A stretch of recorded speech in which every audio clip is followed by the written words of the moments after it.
The F-16 Fighting Falcon screamed through the Nevada sky at Mach 1.2, pulling a crushing 8.5G force that would knock most people unconscious.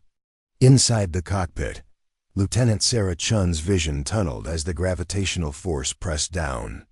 Like an invisible elephant on her chest, her anti-G suit inflated automatically, fighting to keep blood flowing to her brain, but she could feel consciousness slipping away at the edges. Before we jump back in, tell us where you're tuning in from, and if this story touches you, make sure you're subscribed because tomorrow I've saved something extra special for you. This was the moment everyone said was impossible. The legendary Cobra Turn maneuver at maximum G-force, an aerial ballet that had claimed the careers of seasoned pilots and left others hospitalized. The same maneuver that her male squadron mates had mocked her for even attempting, pointing at her bright pink helmet and laughing about Barbie trying to play fighter pilot. But as Sarah's gloved hands gripped the stick with surgical precision, executing a maneuver that defied the laws of physics and human endurance, those same pilots watched in stunned silence from the ground control tower. What they were witnessing would change everything they thought they knew about limits, about prejudice, and about the quiet girl with the pink helmet who refused to be anything less than extraordinary. Sarah Chun had always been different.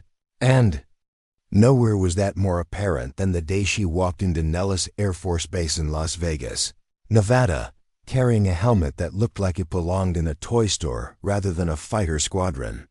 The bright pink surface gleamed under the harsh fluorescent lights of the equipment room, drawing stares and barely suppressed snickers from every pilot who caught sight of it. "You've got to be kidding me," muttered Captain Jake Morrison, a 12-year veteran whose own helmet bore the scars of countless training missions. He stood with his arms crossed, watching as Sarah carefully placed the pink helmet in her assigned locker. "Did someone order this from the Disney Princess collection?" The comment sent ripples of laughter through the room. Lieutenant Brad Kellerman, fresh from his own advanced training but already adopting the swagger of the old guard, chimed in with his own observation. "Maybe she's planning to fly My Little Pony missions. I hear they're recruiting for the Tea Party Squadron." Sarah's jaw tightened, but she kept her back turned, methodically arranging her gear. She had heard variations of these jokes for months. Now, ever since she had chosen the unconventional helmet color during her equipment selection. What they didn't know, what she had never bothered to explain, was that the pink helmet had belonged to her younger sister Emma, who had painted it that color during her own brief stint in the Civil Air Patrol before leukemia had cut her. Dreams short at age 16. The helmet wasn't a fashion statement or an act of rebellion. It was a promise, a daily reminder of the dreams that Emma would never fulfill and the responsibility Sarah felt to achieve everything her sister had imagined for herself. But explaining that would require vulnerability, and vulnerability was a luxury she couldn't afford in a world where every sign of weakness was cataloged and weaponized. Colonel Michael Harrison, the squadron commander, entered the equipment room with the measured stride of someone accustomed to instant respect. His eyes swept the room, taking in the cluster of pilots gathered around Sarah's locker, their barely contained amusement obvious even to a casual observer. "Gentlemen," he said, his voice carrying the weight of authority, "I trust you're all focused on tomorrow's training exercises rather than interior decorating." The rebuke was mild but effective. The group began to disperse, though not without a few more pointed glances at the pink helmet. Sarah finally turned around, meeting the colonel's gaze directly. At 26, she was younger than most of the pilots in her squadron, but her academic record spoke for itself. Top of her class at the Air Force Academy, perfect scores on every simulation, and physical fitness ratings that exceeded 90% of her male counterparts. On paper, she was exactly what the military wanted in a pilot. In person, however, she faced the invisible barriers that no amount of training could fully prepare her for. The casual dismissal, the assumption that she would wash out like so many others, the constant need to prove herself not just competent, but exceptional. The pink helmet had become a symbol of everything they believed she represented: frivolity, weakness, a fundamental unseriousness about the deadly profession they had all chosen. "Chun," Colonel Harrison said, approaching her locker. "How are you settling in?" "Fine, sir," she replied, her voice steady despite the lingering tension in the room. "Ready for training." The colonel nodded, but his expression remained unreadable. Sarah had learned to recognize that look, the careful neutrality of a superior officer who wanted to be supportive, but couldn't appear to show favoritism. In a military culture built on merit and brotherhood, being seen as the recipient of special treatment was almost worse than being ignored entirely. "The Cobra Turn exercise is scheduled for next week," he continued. "It's optional for pilots with less than 2 years of fighter experience. You might want to consider observing this round." The suggestion hung in the air like a challenge disguised as concern. Sarah understood the subtext immediately.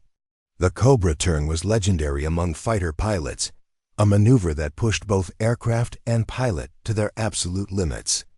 It required the plane to suddenly pull up into a nearly vertical climb, then use its own momentum to flip backward in a controlled stall, completing what looked like a cobra striking at prey. The gay forces involved were enormous, the margin for error practically non-existent.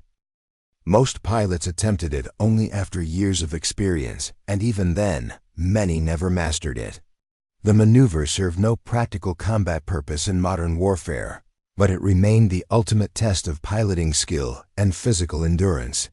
It was, in many ways, the fighter pilot equivalent of climbing Everest: dangerous, unnecessary, and absolutely essential for anyone who wanted to be taken seriously. "I'll be participating, sir," Sarah said without hesitation. Colonel Harrison studied her for a moment, then nodded slowly. "Very well. Make sure you're prepared." As he left the room, Sarah could feel the weight of eyes on her again. The other pilots had heard the exchange, and she could already imagine the conversations that would follow. The new girl with the pink helmet thought she could handle the Cobra Turn. The jokes would write themselves. Captain Morrison approached her locker, his expression a mixture of disbelief and condescension. "You know, Chun, there's no shame in taking the colonel's advice. The Cobra Turn isn't a game. I've seen guys with 10 years of experience wash out trying to master it." "I appreciate the concern," Sarah replied, closing her locker with deliberate calm. "But I didn't come here to observe." Morrison exchanged glances with Kellerman, who had lingered nearby. "Look, we get it. You want to prove yourself. But there's a difference between confidence and stupidity. The G-forces alone will knock you unconscious if you're not ready for them." Sarah shouldered her gear bag and faced them both. "How do you know I'm not ready?" The question caught them off guard. Morrison's mouth opened, then closed, as he searched for an answer that wouldn't sound overtly discriminatory. The truth was, he didn't know anything about her preparation or capabilities beyond the assumptions he had made, based on her gender and her unconventional helmet choice. "It's just ... Kellerman started, then stopped. "The thing is, most people need time to work up to something like that. It's not the kind of maneuver you just jump into." "Most people," Sarah repeated, "but not all people." She left the equipment room before they could respond, but their conversation followed her down the corridor. She had grown accustomed to being underestimated, but it never stopped stinging. Every achievement was qualified, every success attributed to luck or lowered standards. The pink helmet had become a focal point for all of their doubts, a visible reminder that she didn't belong in their exclusive club. That evening, Sarah sat in her small base apartment, studying flight manuals and technical specifications by the light of her desk lamp.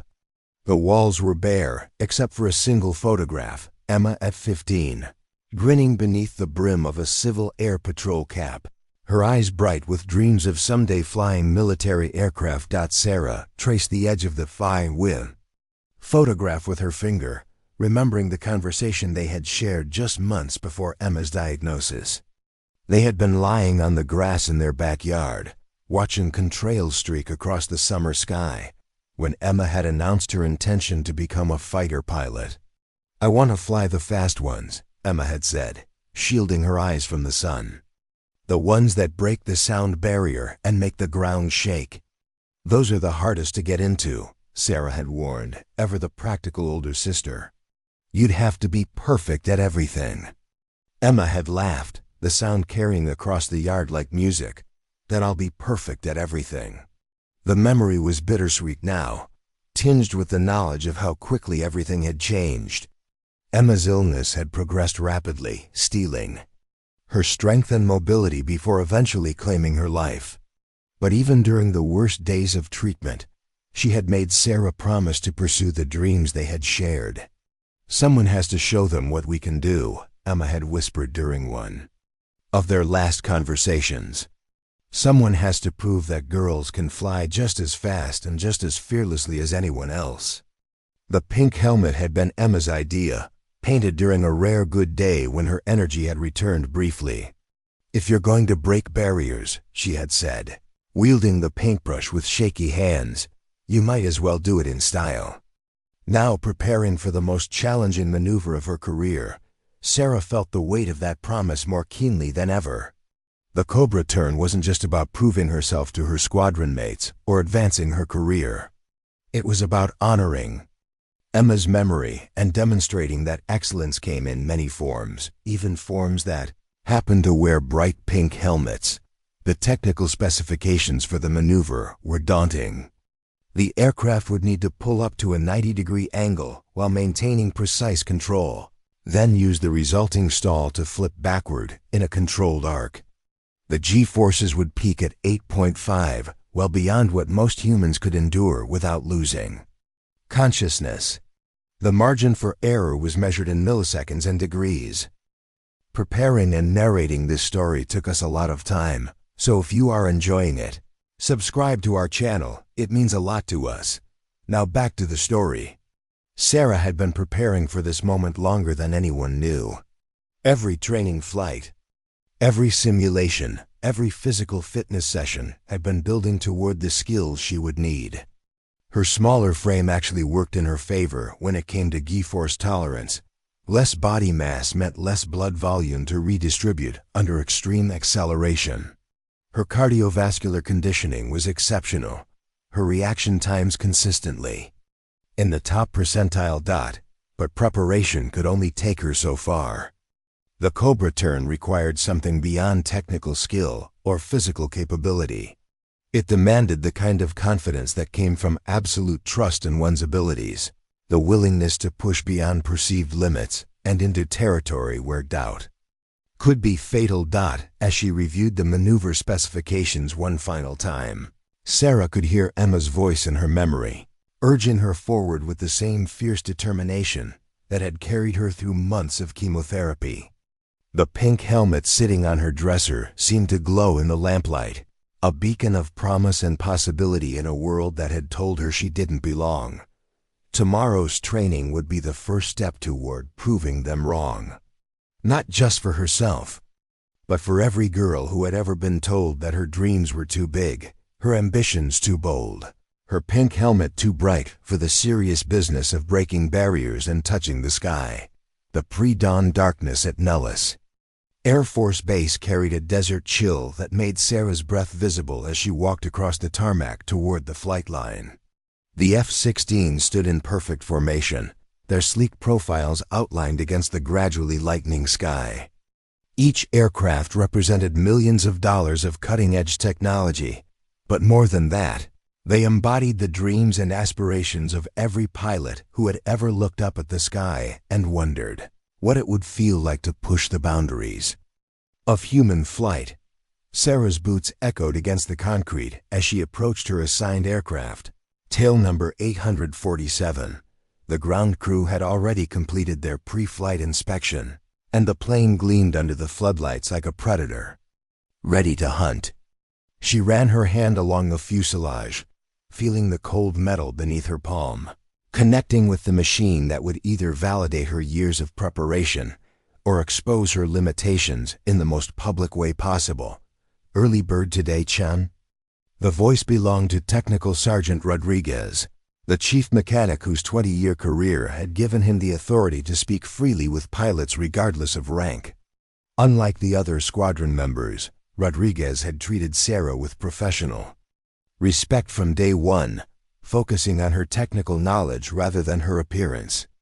Couldn't sleep, Sarah admitted, continuing her walk-around inspection. Figured I might as well make myself useful. Rodriguez nodded, understanding the pre-flight nerves that affected even the most experienced pilots. She's running perfectly today. New engine diagnostics came back clean, control surfaces are responsive, and the G-suit connections are all solid. If you're going to attempt what I think you're attempting, you couldn't ask for better equipment. Sarah paused in her inspection, meeting Rodriguez's eyes. What makes you think I'm attempting anything special? The mechanic smiled, an expression that held both respect and concern. Because I've been watching pilots for 2 decades, and I recognize the look of someone who's about to push every limit they've got. Just remember, the plane can handle more than your body can. Don't let pride override good judgment. The advice was sound, but Sarah suspected that Rodriguez didn't fully understand what was driving her. This wasn't about pride or proving a point to her critics. The Cobra Turn represented something deeper, a chance to demonstrate that excellence could emerge from unexpected places, that the quiet pilot with the unconventional helmet might possess capabilities that had been overlooked by everyone who had written her off. As the sun created the horizon, other pilots began arriving for the morning briefing. Captain Morrison appeared first, looking crisp and confident in his flight suit, followed by Lieutenant Kellerman and the rest of the squadron. They gathered in the briefing room, a sterile space filled with tactical displays and weather monitoring. Equipment. Major Patricia Wells, the squadron's operations officer, stood at the front of the room with a pointer in her hand and a serious expression on her face. Wells was one of only 3 female pilots at Nellis with sufficient experience to oversee advanced maneuvers, and her presence added an extra layer of complexity to the day's dynamics. "Gentlemen," Wells began, then caught herself. "Ladies and gentlemen, today's exercise focuses on advanced aerobatic maneuvers, with particular emphasis on the Cobra Turn sequence. This maneuver is optional for pilots with less than 18 months of fighter experience, but for those who choose to participate, I want absolute precision and situational awareness." She clicked to the first slide, showing a technical diagram of the Cobra Turn's flight path. The maneuver begins with level flight at 400 knots, followed by a rapid pull-up to vertical. The aircraft then enters a controlled post-stall gyration, using aerodynamic instability to complete a backward flip before recovering to level flight. Peak G-forces will reach 8.5, duration approximately 12 seconds. Sarah studied the diagram, mentally rehearsing each phase of the maneuver.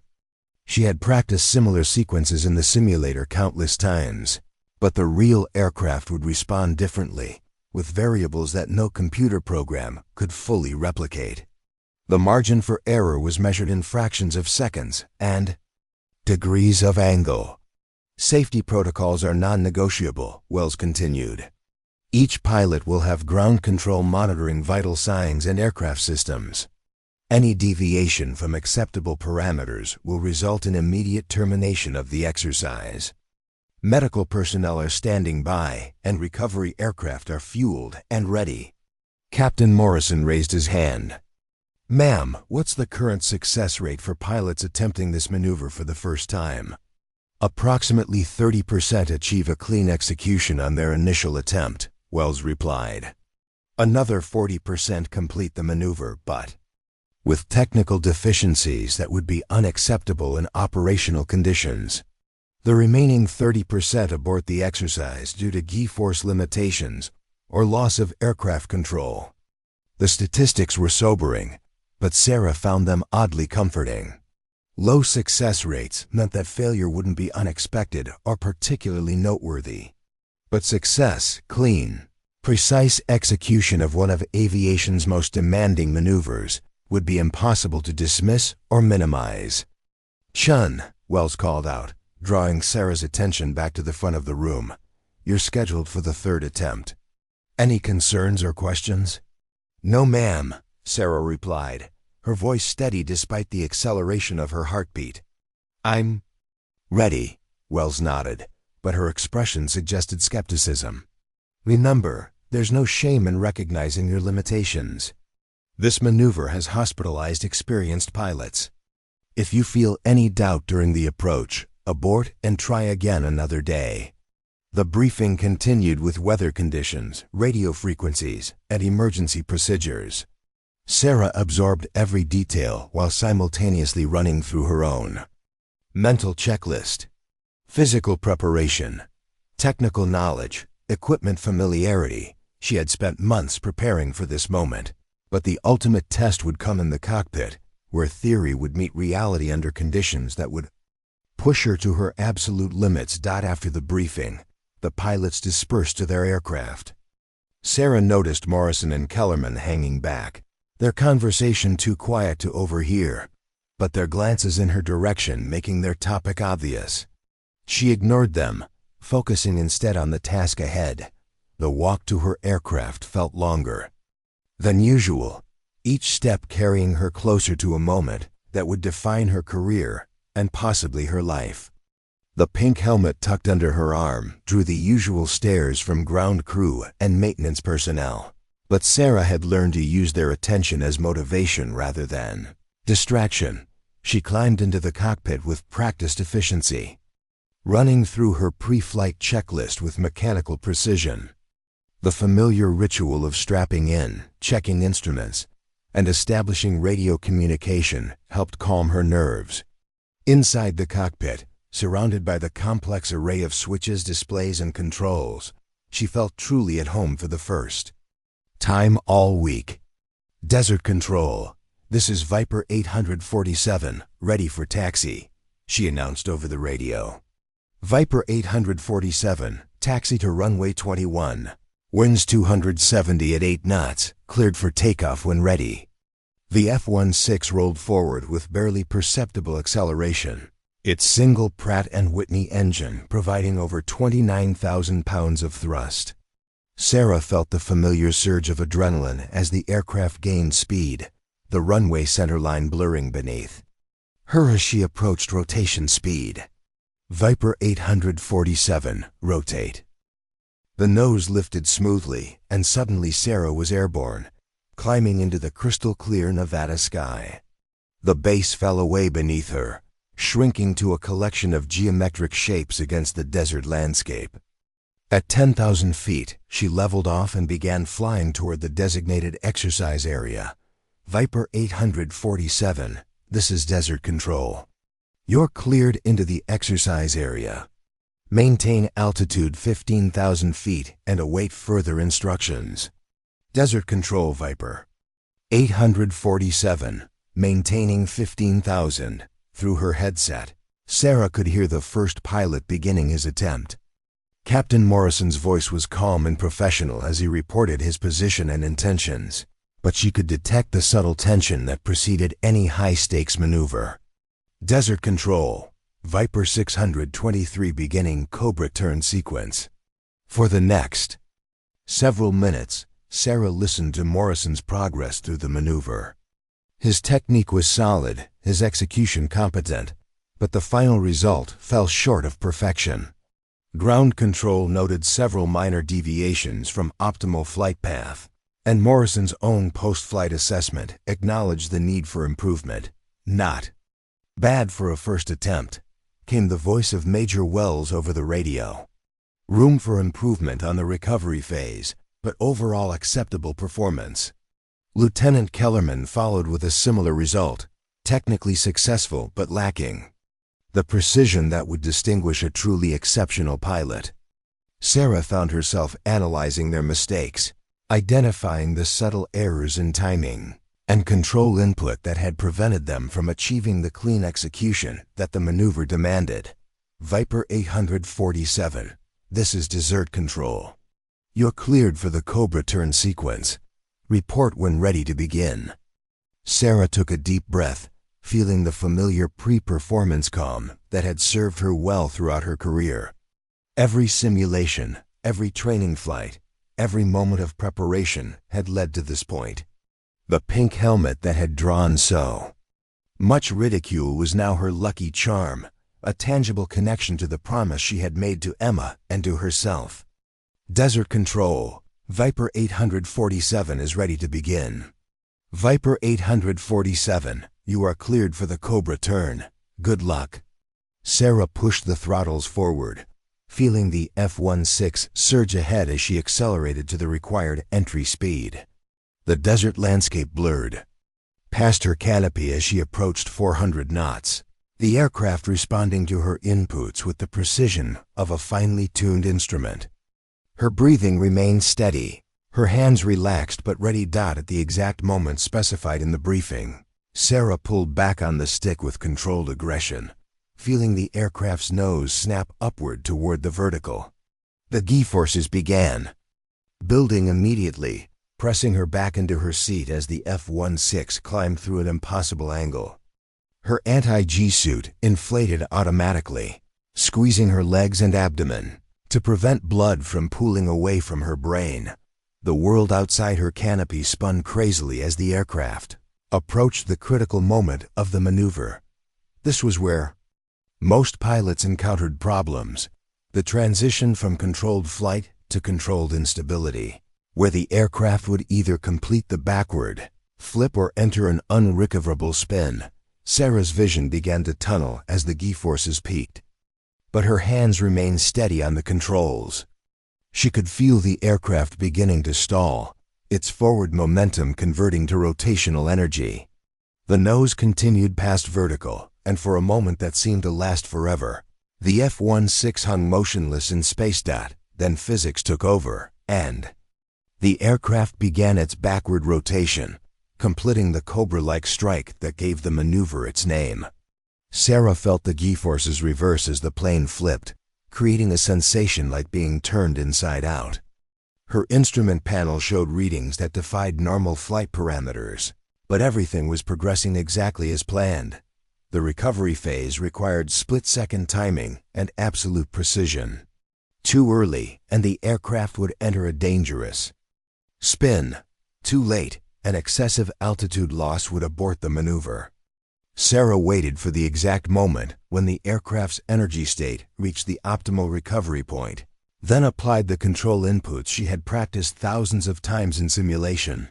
The F-16 snapped back to level flight with mechanical precision, its nose pointing toward the horizon as if the previous 12 seconds of impossible aerodynamics had never happened. Sarah's vision cleared as the G-forces subsided, and she checked her instruments with professional calm. Desert Control, Viper 847. Cobra Turn complete, returning to level flight. The radio silence that followed lasted longer than usual. Sarah could imagine the ground controllers reviewing their data, checking and rechecking the telemetry that had recorded every aspect of her performance. Finally, Major Wells' voice crackled through her headset, carrying a tone that Sarah had never heard before. Viper 847, that was ... exceptional. Clean execution. Textbook precision, no deviations from optimal flight path. Outstanding work. Sarah allowed herself a small smile as she turned toward the base. The pink helmet that had drawn so much ridicule had just completed one of aviation's most demanding maneuvers with a precision that would be difficult to match. The quiet girl who didn't belong had just proven that excellence could emerge from the most unexpected places. But as she approached Nellis for landing, Sarah knew that this was just the beginning. The real test would come in the reactions of her squadron mates, in the subtle shifts of respect and recognition that would follow her performance. The Cobra Turn had been a personal victory, but its true significance would be measured in the opportunities it created and the barriers it helped destroy. The silence in the debriefing room was deafening. Sarah sat at the polished conference table, her pink helmet resting beside a stack of flight performance data that told a story no one had expected to hear. The telemetry readings were undeniable. Every measurement, every angle, every millisecond of her Cobra Turn execution had been recorded with digital precision, creating an objective record of what many considered impossible. Major Wells stood at the front of the room, holding a tablet displaying Sarah's flight data alongside the attempts made by Morrison and Kellerman. The comparison was stark and undeniable. Where the other pilots had shown minor deviations, instrument fluctuations, and recovery delays, Sarah's performance appeared as a series of perfect curves and precise measurements that looked more like a computer simulation than human piloting.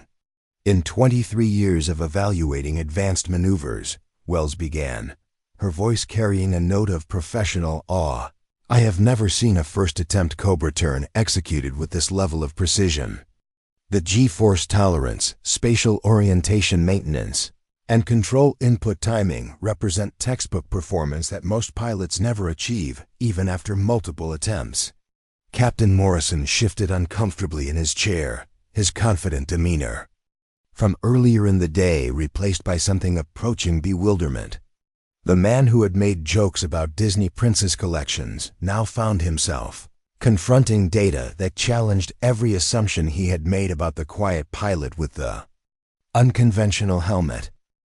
Lieutenant Kellerman stared at the performance charts with the expression of someone trying to solve a puzzle with missing pieces. His own attempt had been respectable by normal standards, but placed alongside Sarah's execution, it looked amateurish and imprecise. The casual dismissal he had shown earlier seemed impossible to maintain in the face of objective evidence. Colonel Harrison entered the room with his characteristic measured pace, but Sarah noticed something different in his bearing. The careful neutrality that had marked their previous interactions had been replaced by what appeared to be genuine curiosity and professional interest. Chun, he said, taking his seat at the head of the table, walk us through your preparation for this maneuver. Your performance suggests a level of familiarity that goes beyond standard training protocols. Sarah straightened in her chair, recognizing the importance of this moment. The successful execution of the Cobra Turn had opened a door, but her response to this question would determine whether she walked through it or remained on the outside looking in.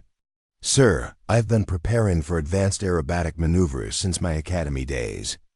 The physical conditioning requirements for high-G operations became a personal focus, and I've spent considerable time studying the theoretical aspects of post-stall aerodynamics. How considerate! Wells interjected, her tablet showing additional data screens. I've logged over 300 hours in high-fidelity simulators specifically configured for extreme maneuver training, Sarah replied. Additionally, I've completed advanced G-force conditioning with civilian aerobatic instructors during leave periods, focusing on techniques used by competition pilots and test flight programs. The room fell silent again as the implications of her statement settled in. While her squadron mates had been spending their off-duty time in typical military social activities, Sarah had been investing her personal time and money in preparation that went far beyond what anyone expected or required. Morrison found his voice first. You paid for civilian training? Out of your own pocket? Yes, sir. I felt that standard preparation might not be sufficient for the performance level I wanted to achieve. The simple honesty of her response seemed to catch Morrison off guard. There was no defensiveness in her tone, no hint that she viewed her extra preparation as anything unusual or noteworthy. To Sarah, the additional training had been a logical investment in her professional development, as natural as studying for any other important examination. Colonel Harrison leaned forward, his expression thoughtful. Chun, are you familiar with the Advanced Tactical Fighter Program? Sarah's pulse quickened. The ATF program was legendary among pilots, a secretive initiative that pushed the boundaries of both aircraft technology and human performance. Pilots selected for a TF assignment represented the absolute elite of military aviation, chosen for their ability to handle experimental aircraft and classified missions that pushed beyond conventional operational limits. Yes, sir, I'm aware of the program's existence. The program is always evaluating pilots with exceptional capabilities, Harrison continued. Your performance today, combined with your academic record and physical fitness scores, suggests that you might be suitable for advanced evaluation. The words hung in the air like a promise and a challenge. Sarah understood that Harrison was offering her something that most pilots only dreamed about, an opportunity to move beyond conventional fighter operations into the realm of experimental flight, testing and classified missions, but she also recognized the subtext of his offer. The ATF program would remove her from Nellis, from the squadron where her presence had become a source of tension and awkwardness. It was simultaneously a recognition of her abilities and a solution to the social problems created by her success. I would be honored to be considered for any assignment where my skills could be most effectively utilized, Sarah replied carefully. Wells glanced at her tablet again, scrolling through additional performance data. There's something else we need to discuss.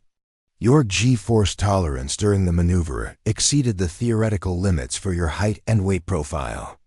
The physiological data suggests adaptations that are extremely rare.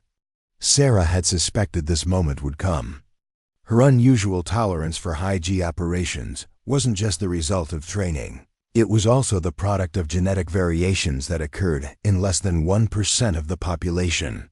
Her cardiovascular system processed blood flow differently, under extreme acceleration, allowing her to maintain consciousness and control at G-force levels that would incapacitate most pilots. I've been aware of my physiological advantages since academy testing, she admitted. The medical staff noted unusual readings during centrifuge training, but they were within acceptable parameters for flight operations. Acceptable parameters, Morrison repeated, his voice carrying a note of disbelief. You're talking about capabilities that put you in the same category as test pilots and astronaut candidates. The comparison wasn't lost on Sarah.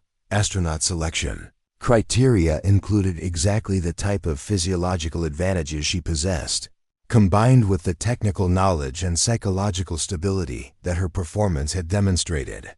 But astronaut programs were even more exclusive and competitive than elite fighter squadrons, with selection rates that made Air Force Academy admission look routine. Colonel Harrison stood up, signaling the end of the formal debriefing. Shun, I want you to report to my office tomorrow morning at 800. We'll be discussing your future assignment options in detail. As the meeting dispersed, Sarah found herself alone with her pink helmet and the weight of possibilities she had never seriously considered. The successful Cobra Turn had been intended to prove her competence within her current squadron, but instead it opened doors to opportunities that stretched far beyond anything she had imagined. Walking across the base toward her quarters, Sarah encountered Technical Sergeant Rodriguez working on one of the F-16s. The mechanic looked up from his diagnostic equipment with a broad smile that conveyed both congratulations and something approaching parental pride. Heard you made some people eat their words today, Rodriguez said, wiping his hands on a shop rag. That telemetry data is going to be talked about for years. It was just one flight, Sarah replied, but Rodriguez shook his head. No, it wasn't. It was a statement. A declaration that excellence doesn't always come in the package people expect. He gestured toward her helmet. That pink thing is going to become famous. Mark my words. The prediction seemed unlikely, but Sarah appreciated the mechanic's confidence. Rodriguez had been one of the few people at Nellis who had treated her with consistent respect, evaluating her based on professional competence rather than preconceptions. That evening, Sarah sat in her apartment staring at the phone, trying to find the courage to make a call she had been postponing for weeks. Emma's parents, her own aunt and uncle, deserved to know about the day's events, But talking about achievements felt strange when Emma couldn't share in the celebration. Finally, she dialed the familiar number and waited for her aunt's voice. "Sarah, how wonderful to hear from you. How are things at the base?" "Good, Aunt Marie, really good. I wanted to tell you about something that happened today."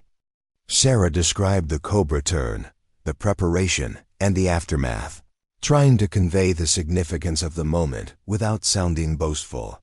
Her aunt listened with the patient attention that had characterized all of their conversations since Emma's death. "She would be so proud," Marie said when Sarah finished. "Emma always said you would do something extraordinary. She had such faith in your abilities." The conversation continued for another hour, touching on family news and shared memories. When Sarah finally hung up, she felt a sense of completion that had been missing since Emma's funeral. The promise she had made to her dying sister was being fulfilled in ways that neither of them had fully anticipated. The next morning arrived with unusual clarity and purpose. Sarah prepared for her meeting with Colonel Harrison with the same methodical attention to detail that had characterized her approach to the Cobra Turn. Whatever opportunities were about to be presented, she would meet them with the same combination of preparation and determination that had brought her this far. The colonel's office was austere but comfortable, decorated with the accumulated memorabilia of a long and distinguished career. Harrison gestured for Sarah to take a seat across from his desk, then opened a folder that appeared to contain significantly more documentation than a routine assignment discussion would require. "Chun, I've been in contact with several advanced programs that have expressed interest in your capabilities. The ATF program I mentioned yesterday is just one of several possibilities." He slid a document across the desk, an application package for NASA's pilot astronaut candidate program. Sarah's eyes widened as she recognized the official seal and formatting of what was arguably the most competitive selection process in the world. "Your performance profile matches what they're looking for in next-generation space operations," Harrison continued. "High G tolerance, exceptional spatial orientation, advanced technical knowledge, and the psychological stability to handle extreme stress. The timing is perfect. They're beginning selection for a new class of candidates focused on deep space missions." Sarah stared at the application, hardly believing what she was seeing.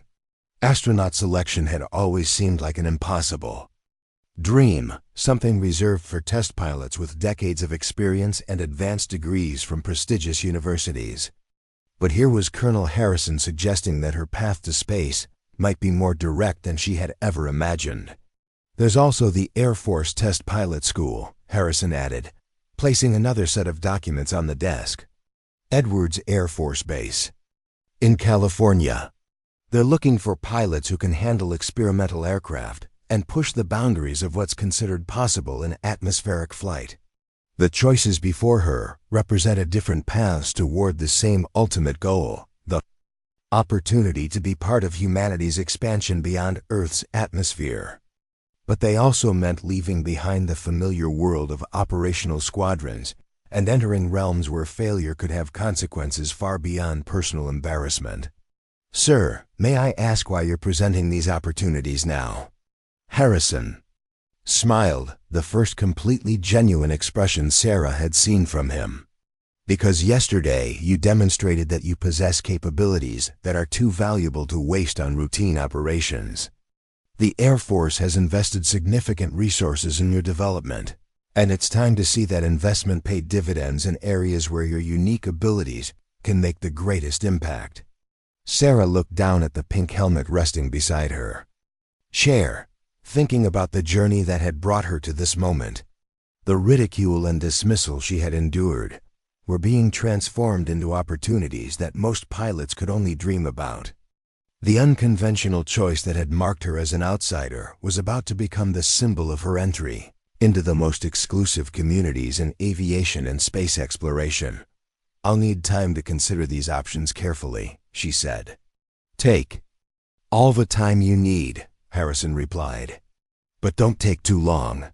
Opportunities like these don't remain available indefinitely. As Sarah left the colonel's office, she felt the weight of destiny settling on her shoulders. The pink helmet that had drawn so much mockery was about to carry her toward achievements that would make her critics' opinions irrelevant. The quiet girl who didn't belong was about to find her place among the stars. 3 weeks after the Cobra Turn that changed everything, Sarah found herself standing in the Johnson Space Center's visitor lobby in Houston, Texas, staring at a wall-mounted display of space shuttle missions and International Space Station expeditions. The faces looking back at her from the photographs represented humanity's finest achievements in space exploration: astronauts, mission specialists, and commanders who had pushed beyond Earth's atmosphere to touch the infinite. The NASA application process had moved with surprising speed. Her military records, combined with the telemetry data from her flawless Cobra Turn execution, had fast-tracked her through preliminary screenings that typically eliminated 90% of applicants. Now she faced the final hurdle, a week-long evaluation program that would determine whether she possessed not just the technical skills, but the psychological resilience to handle missions that might keep her away from Earth for years at a time. Dr. Amanda Foster, the program's chief psychologist, approached with the measured stride of someone accustomed to evaluating exceptional individuals under extreme stress. Foster's reputation in astronaut selection was legendary. She had personally evaluated 3 generations of space explorers, developing psychological profiles that predicted performance in conditions no human had previously experienced. Lieutenant Chun, welcome to Johnson Space Center. I trust your flight from Nevada was comfortable? Yes, ma'am. Thank you for the opportunity to participate in this evaluation. Foster smiled, but her eyes were already conducting the kind of subtle assessment that Sarah had learned to recognize. Every gesture, every vocal inflection, every micro-expression was being cataloged and analyzed for insights into character, stability, and adaptability.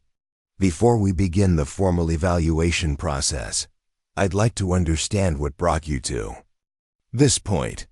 Your file makes fascinating reading, but files don't capture the human story behind the achievements.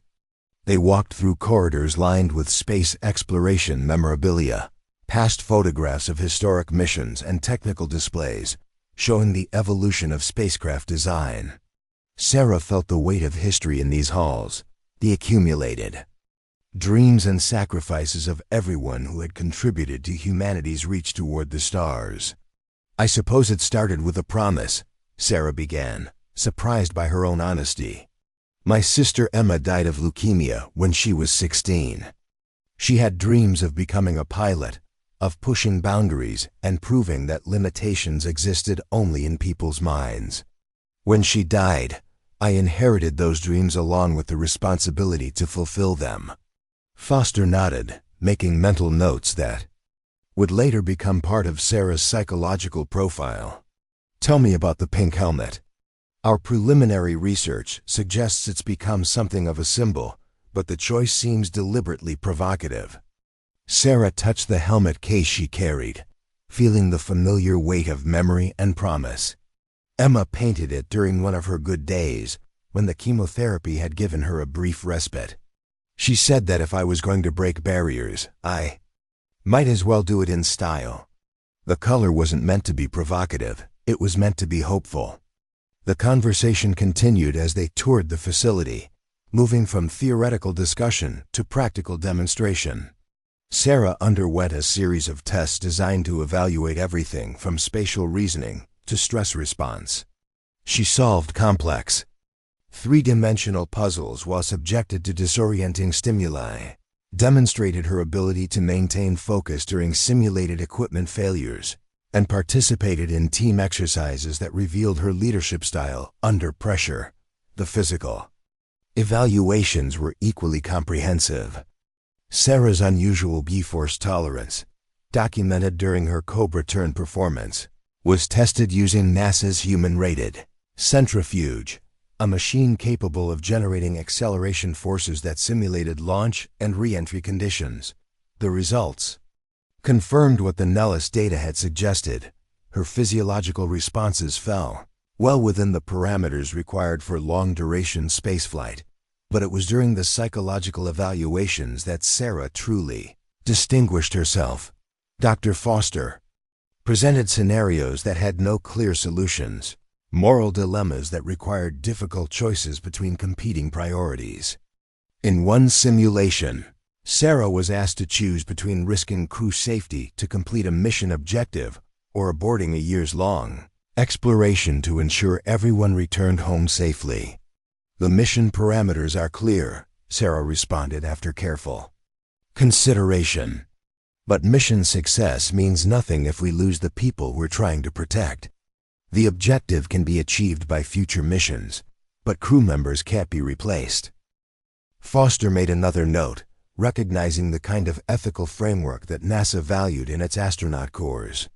Space exploration required individuals who could make life-and-death decisions while maintaining their humanity and moral compass. The third day of evaluation, Sarah participated in an isolation exercise designed to simulate the psychological challenges of long-duration spaceflight. Placed in a small, windowless chamber with limited communication options, she was required to maintain productivity and psychological stability while dealing with the stress of confinement and separation from human contact. The exercise revealed something that surprised even the experienced evaluators. Rather than showing signs of stress or claustrophobia, Sarah appeared to thrive in the isolated environment. Her productivity increased, her communication became more focused and efficient, and her psychological markers suggested a level of comfort with solitude that was rare even among astronaut candidates. "How do you handle isolation so well?" Dr. Foster asked during the post-exercise debrief. "I learned to be comfortable with my own company during Emma's illness," Sarah explained. "Spending long hours in hospital waiting rooms, watching her sleep, sitting with uncertainty about the future. It taught me that solitude doesn't have to be lonely if you maintain purpose and connection to something larger than yourself." Insight provided a key piece of Sarah's psychological profile.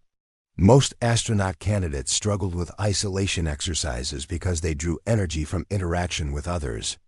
Sarah's ability to maintain focus and productivity while alone suggested she would handle the psychological challenges of deep space missions better than most. Meanwhile, back at Nellis Air Force Base, the reverberations of Sarah's NASA's evaluation were creating their own dynamics. Captain Morrison found himself in the unusual position of having to explain to visiting officers why one of his squadron's pilots was being evaluated for astronaut selection. The pink helmet that he had once mocked had become a conversation piece that drew attention from throughout the military aviation community. Lieutenant Kellerman had taken a different approach to processing Sarah's sudden prominence.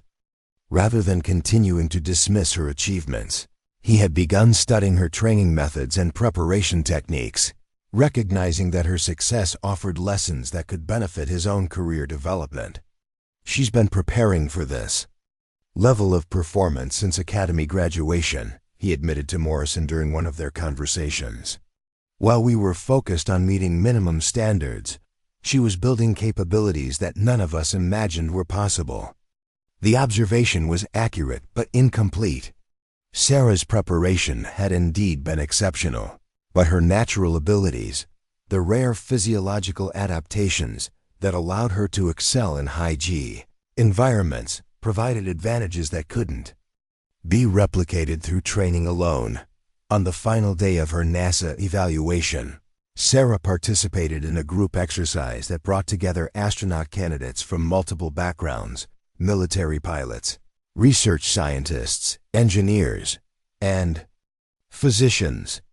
The diversity of experience and expertise created a dynamic that more closely resembled actual space mission crews.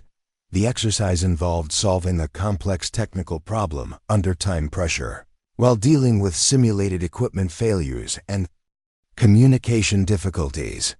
Sarah found herself naturally assuming a leadership role, coordinating the group's efforts and making decisions that balance technical requirements with human factors.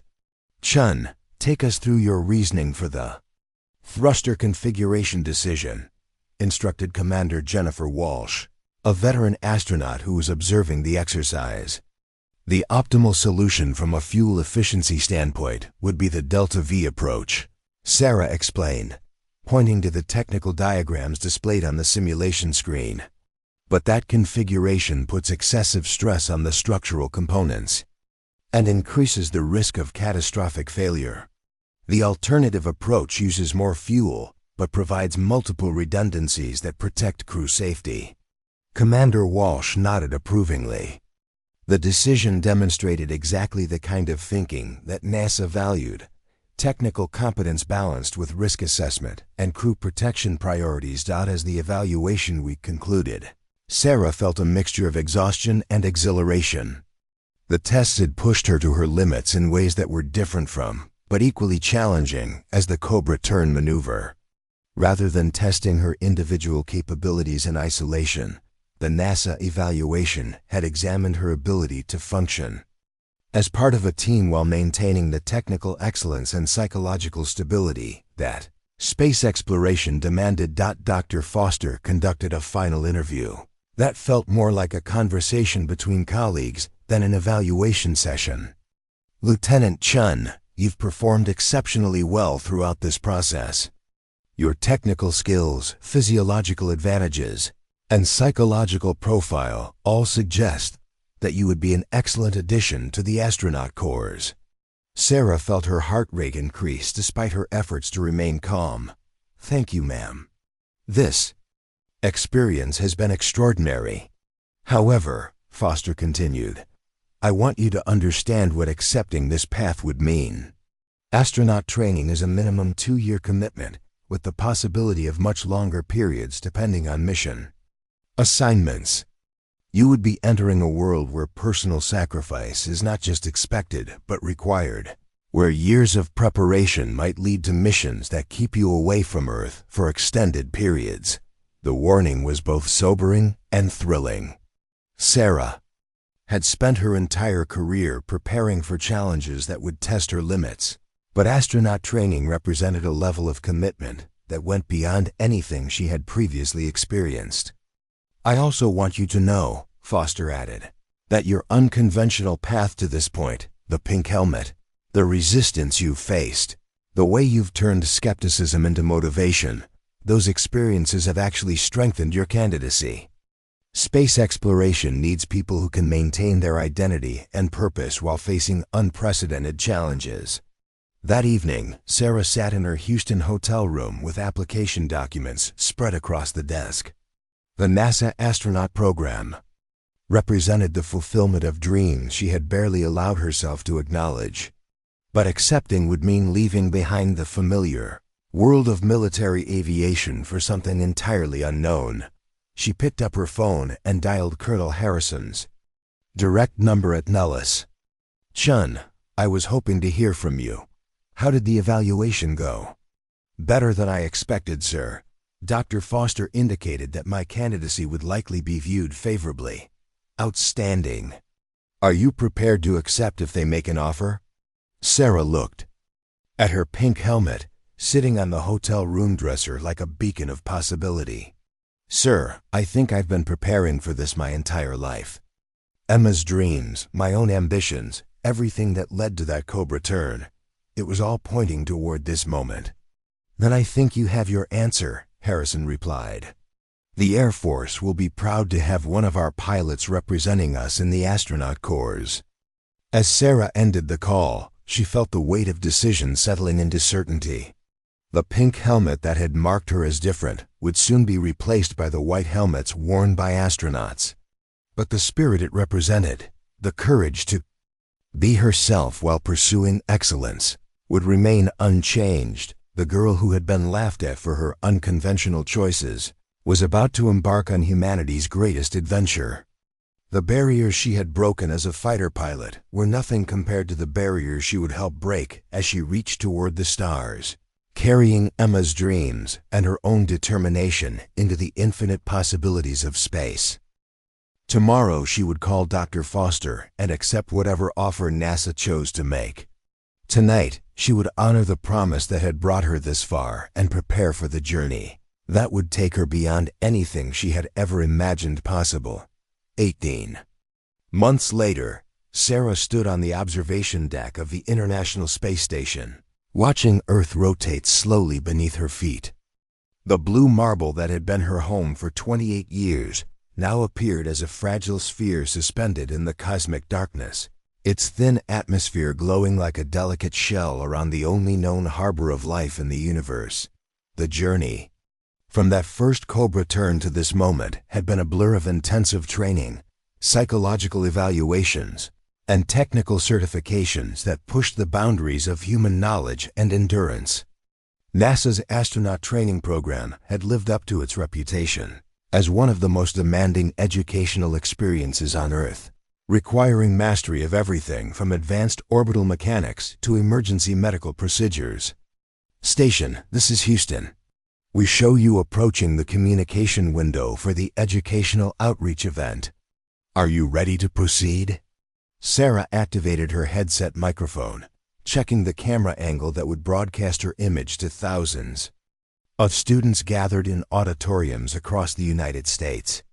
The educational outreach program had become one of her favorite responsibilities aboard the ISS, providing opportunities to inspire the next generation of explorers and scientists. Houston, this is Station. We're ready for the student Q&A session. The first voice that came through the communication system belonged to a young girl who couldn't have been more than 10 years old. Hi, I'm Lucy from Denver Elementary.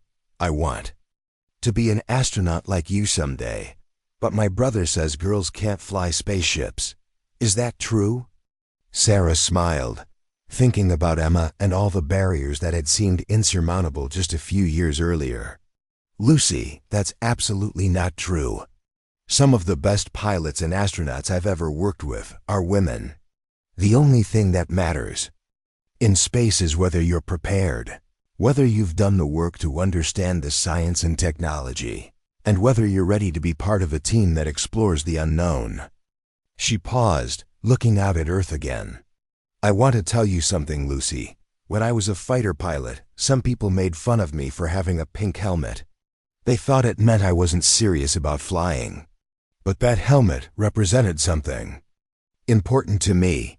It reminded me that being different can be a strength, not a weakness. More questions followed from students across the country. A boy from Chicago asked about the physics of orbital mechanics. A girl from rural Montana wanted to know what it felt like to experience weightlessness for the first time. Each question reminded Sarah of the curiosity and wonder that had driven her own journey from earthbound dreamer to space explorer. But it was the final question that stopped her cold. This is Emma Rodriguez from Sacramento. My teacher says you used to be in the Air Force. Did you ever know any other pilots named Emma? The coincidence of names hit Sarah like a physical blow. For a moment, she floated silently in the cupola, remembering her sister's face and the promise that had started this incredible journey. The irony wasn't lost on her. Another Emma, asking questions about aviation and space exploration, carrying forward the dreams that her own Emma would never see fulfilled. I did know Emma, Sarah replied slowly. She wanted to be a pilot more than anything in the world. She taught me that dreams don't die when we do. They get passed on to other people who are brave enough to pursue them. Emma Rodriguez from Sacramento. If you want to fly, then you keep studying science and math. You stay curious about how things work, and you never let anyone tell you that your dreams are too big.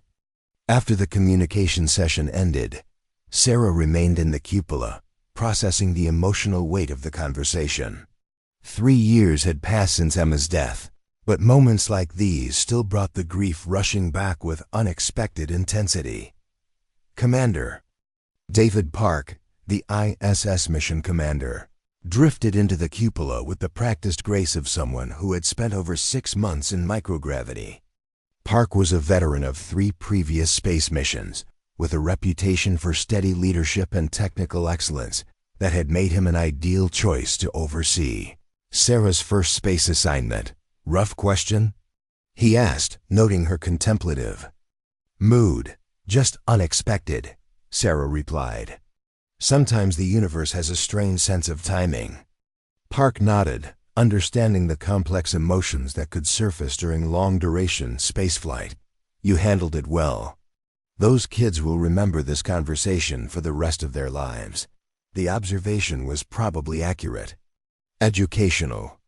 Outreach events often inspired students to pursue careers in science, technology, engineering, and mathematics.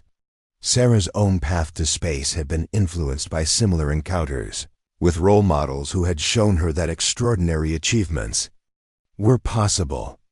Commander, we're getting priority communication from Houston, announced Dr. Lisa Yamamoto, the mission science specialist over the internal communication system.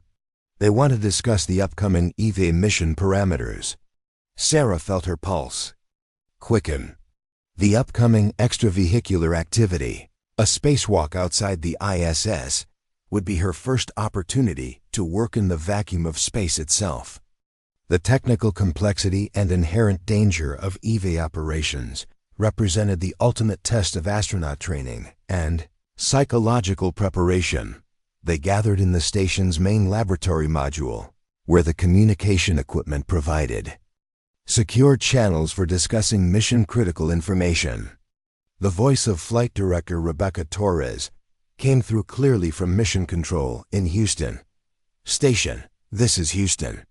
We need to discuss modifications to the EV-47 mission plan.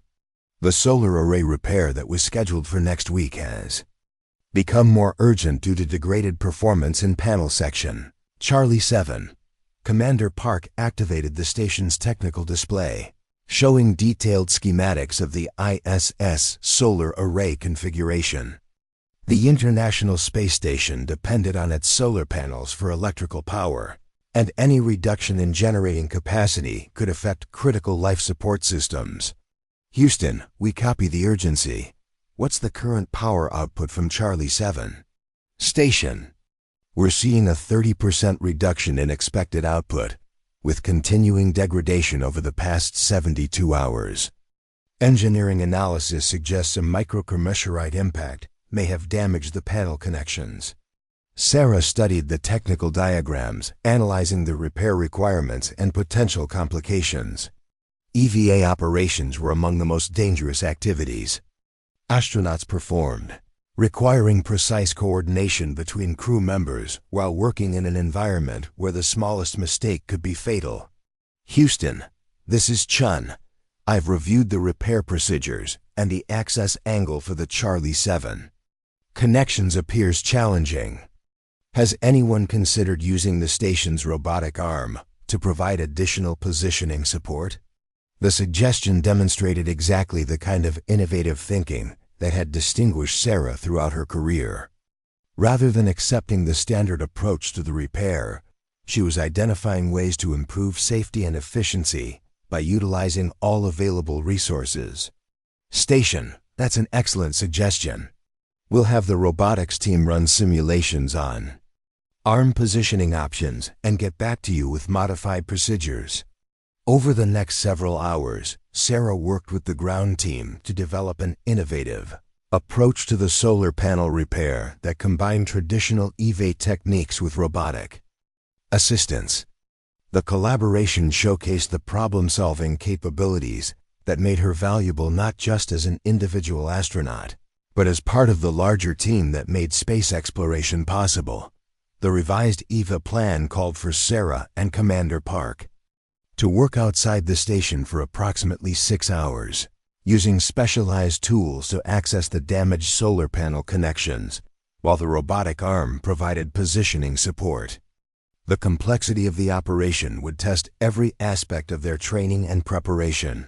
3 days later, Sarah found herself in the station's airlock, running through final equipment checks before venturing into space. The extravehicular mobility unit, essentially a personal spacecraft in the form of a spacesuit, provided life support, communication, and protection from the harsh environment beyond the ISS. "Chun, come check," came Commander Park's voice through her helmet speakers. "I copy you clearly, Commander. All systems showing green. Houston, this is Station. EVA crew is ready for the depressurization sequence. Station Houston. You are going for EVA. Have a great walk." The airlock depressurization process took nearly an hour, gradually reducing the atmosphere to match the vacuum of space. Sarah used the time to visualize the repair procedures, mentally rehearsing each step of the complex operation that awaited them outside. When the outer hatch finally opened, revealing the star-filled darkness beyond, Sarah experienced a moment of profound awe that no amount of training could have prepared her for. Earth filled the view below them, its blue oceans and white clouds providing a stunning contrast to the infinite black of space. "First time outside is always special," Commander Park observed, noting her momentary pause. "It's incredible," Sarah replied, forcing herself to focus on the mission at hand. Ready to proceed with the repair sequence, they moved with deliberate precision across the station's exterior, using handholds and tethers to navigate to the damaged solar panel array.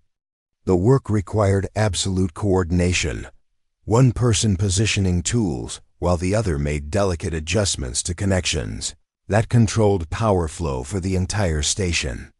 "Houston, we have visual confirmation of the damage," Sarah reported, examining the panel connections through her helmet visor. Multiple connector pins show impact deformation, consistent with micrometeorite damage. "Copy that, Station. Proceed with connector replacement per the revised procedures." The repair work tested every aspect of Sarah's technical training and physical preparation. Working in the bulky spacesuit while maintaining precise tool control required strength, dexterity, and spatial awareness that pushed her capabilities to their limits. But as she methodically replaced the damaged components, she felt the same sense of focused determination that had carried her through the Cobra Turn maneuver. "Houston, connector replacement is complete. Ready for power-up test sequence. Station, stand by for power restoration to Charlie 7. Moments later, the solar panel section came back to life, its photovoltaic cells beginning to generate electricity that would help power the station's life support systems.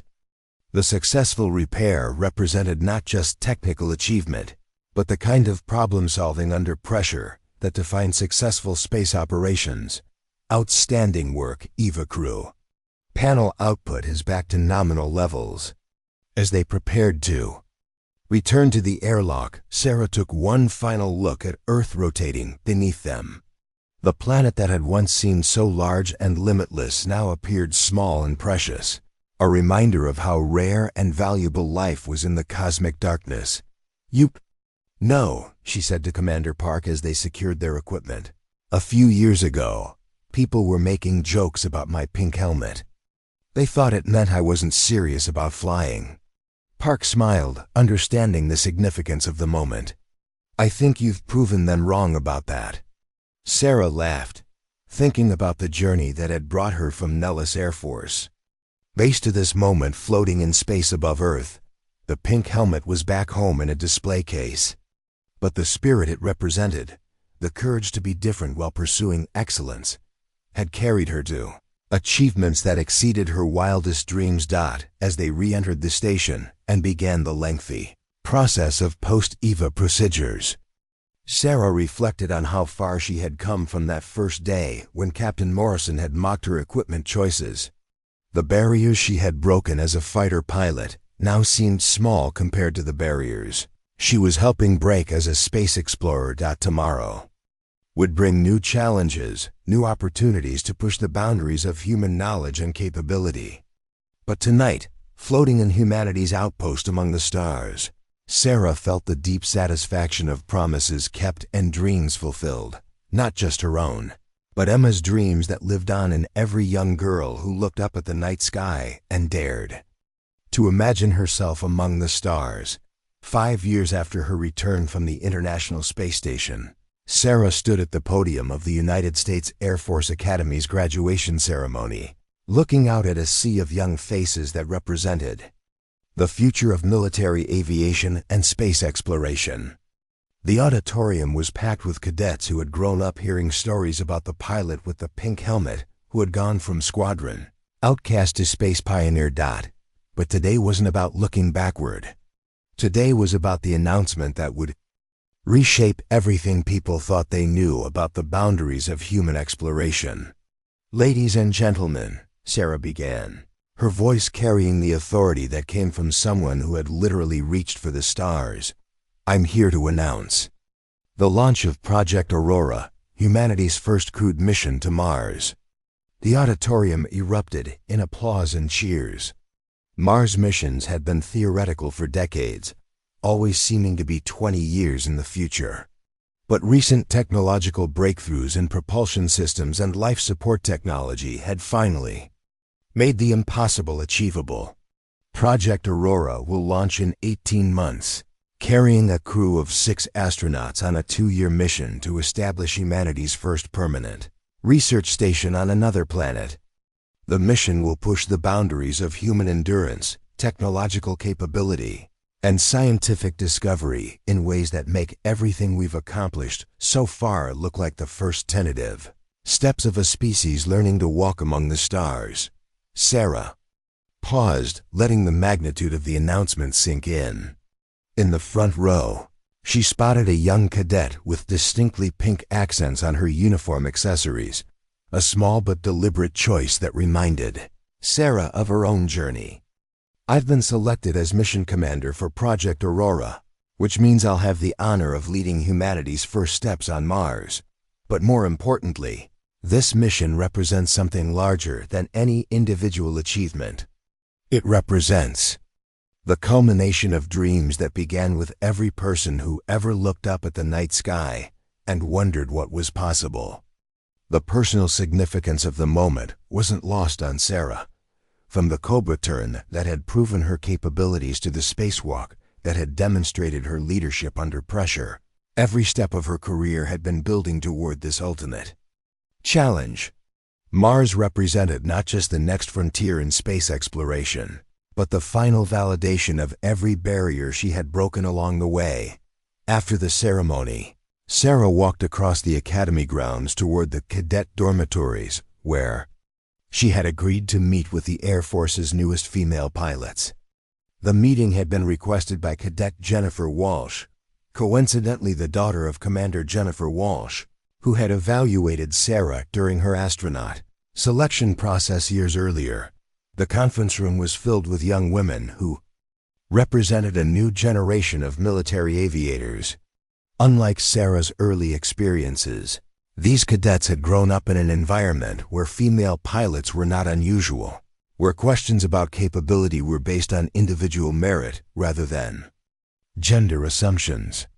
"Ma'am," Cadet Walsh began, standing at attention, "we wanted to thank you for everything you've done to open doors for women in military aviation and space exploration.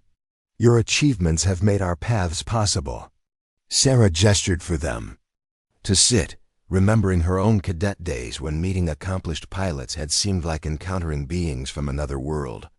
"Thank you, but I think you're giving me too much credit.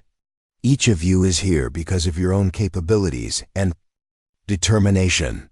I just happened to be in the right place at the right time to help prove that excellence comes in many forms." "But the pink helmet," another cadet interjected. "It became legendary.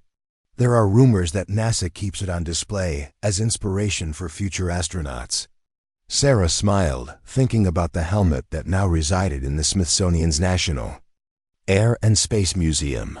Donated after her return from the ISS, the simple piece of equipment that had once marked her as different had become a symbol of the courage required to challenge assumptions and pursue excellence despite opposition.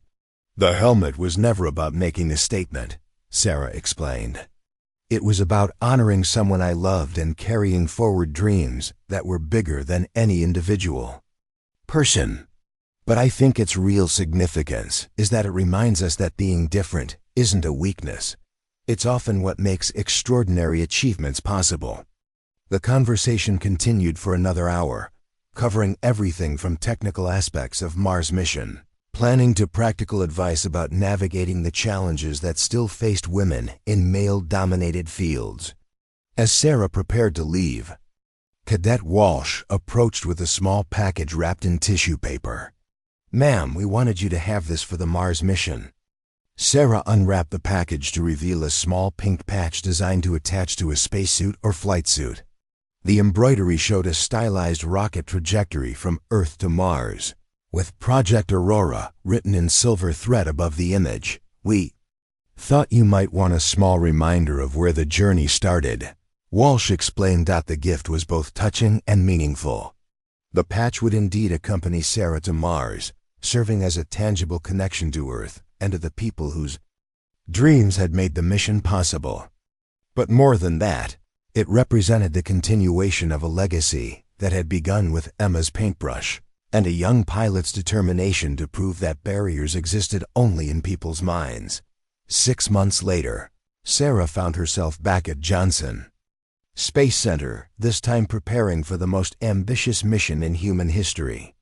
The Mars crew had been training together for over a year, developing the teamwork and technical expertise required for a journey that would take them farther from Earth than any humans had ever traveled. The crew was diverse in every sense, representing different countries, backgrounds, and areas of expertise. Dr. Yuki Tanaka, the mission's geologist, brought decades of experience studying planetary formation. Engineer Carlos Mendoza had designed many of the life support systems that would keep them alive during the 2-year mission. Medical officer Dr. Amara Okafor had specialized in space medicine and the physiological challenges of long-duration flight. But it was during the final crew meeting before launch that Sarah truly understood the historical significance of their mission. Flight Director Torres, now promoted to Director of Mars Operations, addressed the crew with words that would be recorded for posterity. "In 3 days, you'll launch on a journey that represents the culmination of human exploration and scientific achievement. Every civilization that has ever looked up at Mars and wondered about its secrets has contributed to this moment. Every dreamer who imagined walking on another world has helped make this mission possible." Sarah felt the weight of that responsibility settling on her shoulders. The mission would carry the hopes and dreams of an entire species, representing humanity's first serious attempt to become a multiplanetary civilization. Success would open the door to unlimited possibilities. Failure could set back Mars exploration by decades.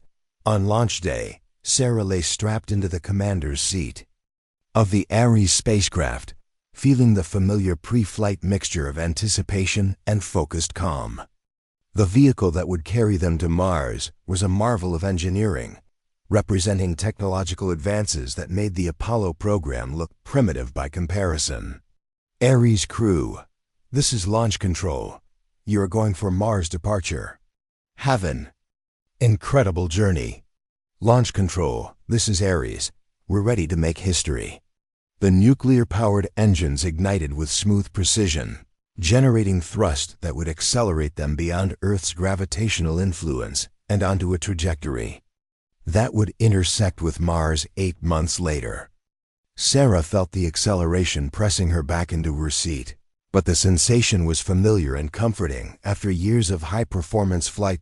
As Earth fell away beneath them, growing smaller until it became just another bright star in the cosmic darkness, Sarah thought about the journey that had brought her to this moment.